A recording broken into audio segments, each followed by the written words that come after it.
Hello everyone, welcome back to my YouTube channel English literature zone. आज के video में हम लोग सिगमंड फ्रेड की काफ़ी famous essay the ego and the ID को डिस्कस करने वाले हैं। ये जो नोट्स हैं हम लगभग 6 पेज का रेडी कर रखे हैं, जो कि 10 और 15 मार्क्स के क्वेश्चन के लिए काफ़ी हेल्पफुल होगा। नोट्स का लैंग्वेज भी इजी रख रखे हैं ताकि आप लोग को आसानी से समझ आ जाए और याद भी आसानी से हो जाए। ठीक है, तो स्टार्ट करते हैं। सबसे पहले हम लोग का इंट्रोडक्शन वाला सेक्शन है।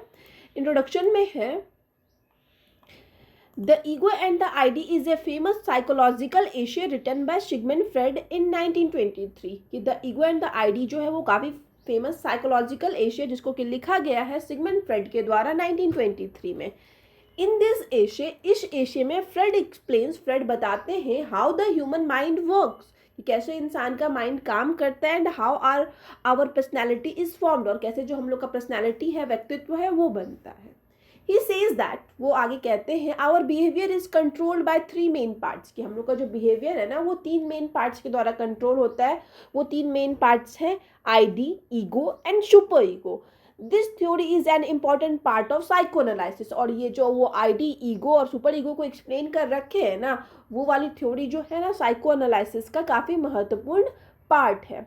ठीक है, अब आगे इसी में इंट्रोडक्शन में ही है कि फ्रेड का ऐसा मानना है कि our behaviour is influenced by hidden desire and conflict inside our mind, कि हम लोग का जो बिहेवियर होता है, हम लोग का जो रवैया होता है ना, वो डिपेंड करता है हम लोग के छिपे हुए इच्छाओं पे, और हम लोग के अंदर, हम लोग के माइंड में जो कन्फ्लिक्ट चल रहा है ना, संघर्ष चल रहा है ना, उन चीज़ों पे जो है हम लोग का बिहेवियर डिपेंड करता है। एज ही सजेस्ट, जैसे कि वो बताते हैं, the mind is like an iceberg, कि हम लोग का जो दिमाग होता है एक आइसबर्ग की तरह होता है। Most of it is hidden beneath the surface, और क्योंकि ज़्यादातर पार्ट जो है ना इसका सरफेस के नीचे होता है। आप लोग आइसबर्ग को देखे होंगे मूवीज और में, हम यहाँ पे एक छोटा सा पिक्चर लगा दे रहे हैं। देखिए, आइसबर्ग इसी तरीके का होता है। इसमें क्या होता है ना, बड़े बड़े समुद्रों में, महासागरों में देखने को बर्फ का ऐसे चट्टान देखने को मिलेगा आपका, पहाड़ टाइप का, जिसका कि 90% भाग जो है ना वो पानी के अंदर होता है।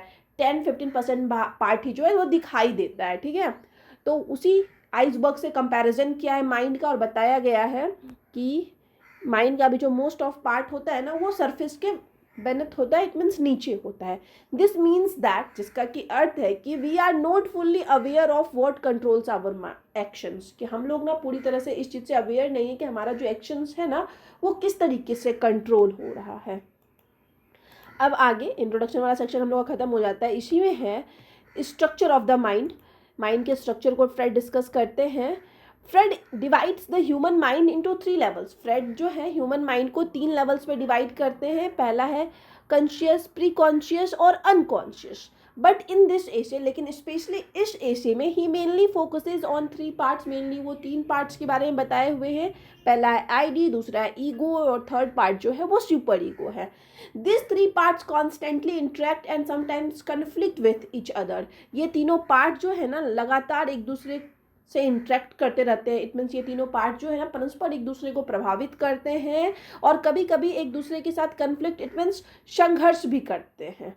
उसके बाद जो आईडी टर्म है उसको एक्सप्लेन किए हुए फ्रेड जो है, the id is the most primitive and basic part of the mind, की जो आईडी होता है वो सबसे महत्वपूर्ण और बेसिक, इट मीन्स मौलिक पार्ट होता है, प्राथमिक पार्ट होता है माइंड का। It presents from birth and works on the pleasure principal, और ये किसी भी इंसान में ना जन्म से ही प्रेजेंट रहता है, उपस्थित रहता है, और ये एक प्लेजर प्रिंसिपल पे काम करता है। और प्लेजर प्रिंसिपल पे कैसे काम करता है उसको आगे हम एक्सप्लेन कर रखे हैं।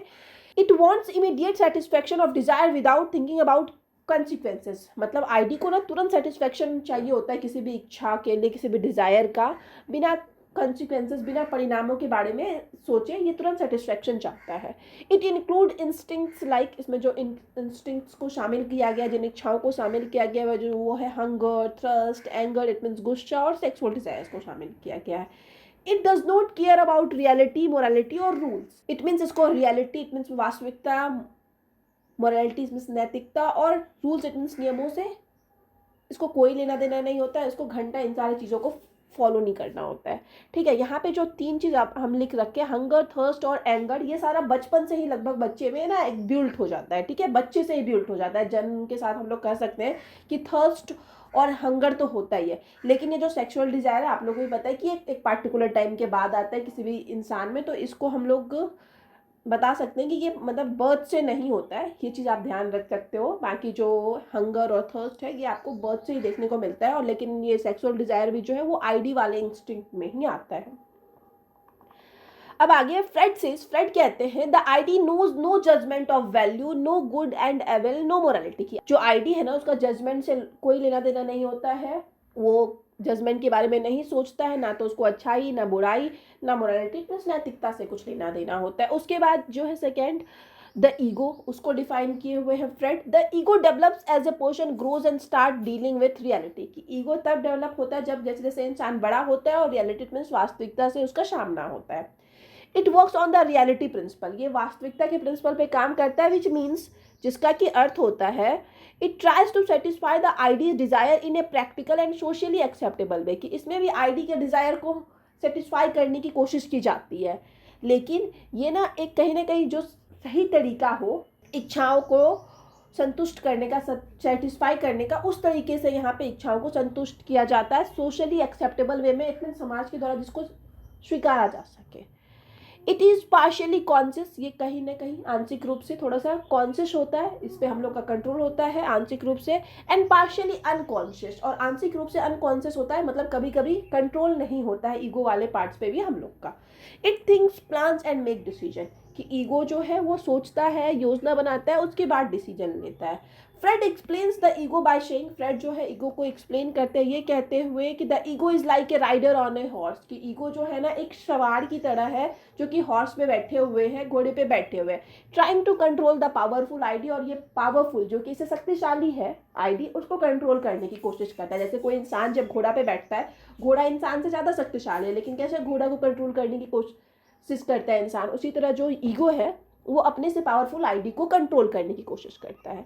उसके बाद जो हम लोग का थर्ड टर्म था द सुपर ईगो, उसको समझते हैं। The super ego is the moral part of the mind, super ego जो है माइंड का नैतिक पार्ट होता है। It develops from society, parents and culture, ये जो डेवलप होता है समाज के द्वारा, माता पिता के द्वारा, और कल्चर इट संस्कृतियों के द्वारा डेवलप होता है। इससे पहले हम लोग पढ़े थे आईडी, जो कि हम बताए जन्म के साथ ही मोस्टली होता है। उसके बाद हम लोग पढ़े थे ईगो, जो कि हम बताए थे कि जब इंसान रियलिटी का सामना करता है, वास्तविकता से उसका सामना होता है, तब डेवलप होता है। और ये जो सुपर ईगो है वो सोसाइटी, पेरेंट्स और कल्चर के द्वारा डेवलप किया जाता है।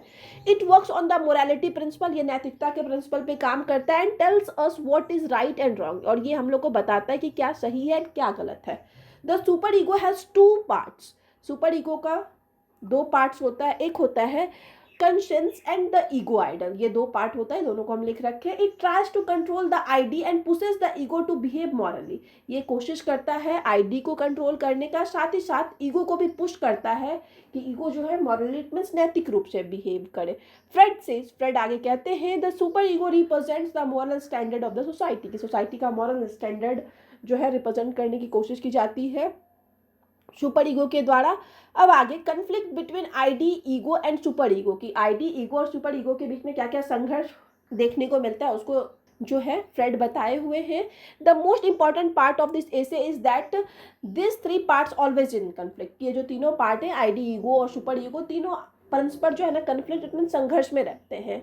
आईडी वॉन्ट्स प्लेजर, आईडी को प्लेजर चाहिए। Superego wants morality, superego को नैतिकता चाहिए। Ego tries to balance both, और जो ईगो वाला पार्ट है ना वो दोनों को बैलेंस करने की, आईडी और सुपर ईगो दोनों को बैलेंस करने की कोशिश करता है। This conflict create mental tension, और इस कन्फ्लिक्ट की वजह से, इस संघर्ष की वजह से ना एक मेंटल इट मीन्स मानसिक तनाव क्रिएट होता है। The ego uses different method called defence mechanism to reduce this tension, और ईगो जो है इस टेंशन को रिड्यूस करने के लिए, कम करने के लिए अलग अलग तरह के मेथड का यूज़ करता है। उनमें से जो एक मेथड है वो है डिफेंस मैकेनिज्म। अब डिफेंस मैकेनिज्म क्या है उसको भी हम आगे बताए हुए हैं। Defence mechanism are unconscious strategies used by the ego to protect the mind, की डिफेंस मैकेनिज्म जो है वो एक अनकॉन्शियस स्ट्रेटजी है। अनकॉन्शियस मीन्स इस पर हम लोग का कंट्रोल नहीं होता है, और इसको यूज़ किया जाता है ईगो के द्वारा हमारे माइंड को प्रोटेक्ट करने के लिए।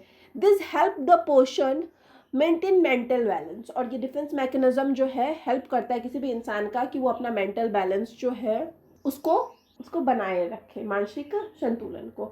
सब इंपॉर्टेंट डिफेंस मैकेनिज्म आर, और कुछ महत्वपूर्ण जो डिफेंस मैकेनिज्म है वो है रिप्रेशन, हाइडिंग पेनफुल थॉट्स, जिसके ज़रिए कि जो पेनफुल दर्द भरा थॉट्स है, विचार है, उनको छुपाने की कोशिश की जाती है। Denial, refusing to accept reality, जब रियलिटी नहीं स्वीकारा जाता है, डिनायल वाला डिफेंस मैकेनिज्म यूज़ होता है वहाँ पे।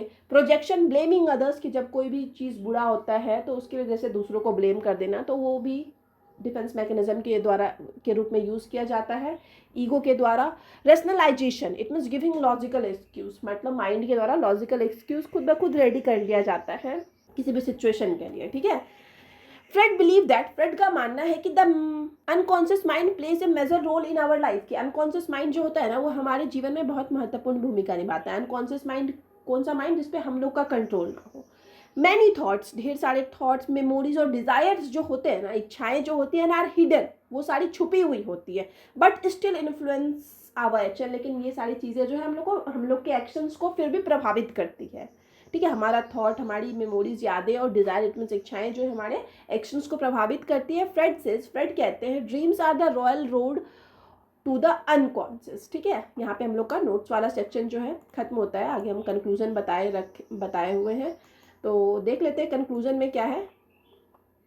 यहाँ पे जो द लिख रखे हैं उसको कट कर लेना, कि the ego and the id is an essay, the ego and the id जो है वो एक ऐसे है that explains the structure of human personality, जो कहीं ना कहीं ह्यूमन पर्सनैलिटी के स्ट्रक्चर को, संरचना को एक्सप्लेन करता है, ह्यूमन पर्सनैलिटी के संरचना के बारे में बताता है।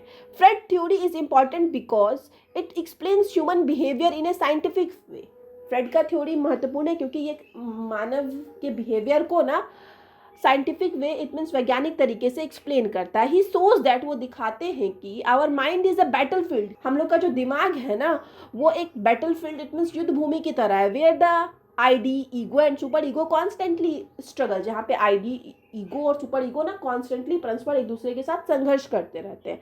However some critics say that, हालांकि कुछ क्रिटिक्स का कहना है कि Freud's theory focuses too much on unconscious desire, कि फ्रेड की थ्योरी जो है ना बहुत ज़्यादा अनकॉन्शियस डिजायर पे फोकस्ड है, ऐसा कुछ क्रिटिक्स, कुछ आलोचकों का मानना है।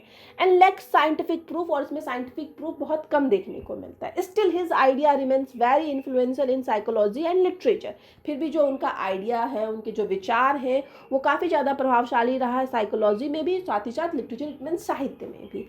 एज फ्रेड सजेस्ट, जैसे कि फ्रेड कहते हैं, लिखते हैं अपने एशे में, where id was there ego shall be, कि जहाँ आईडी हो है, जहाँ आईडी था वहाँ पे ईगो होगा ही, कन्फर्म है।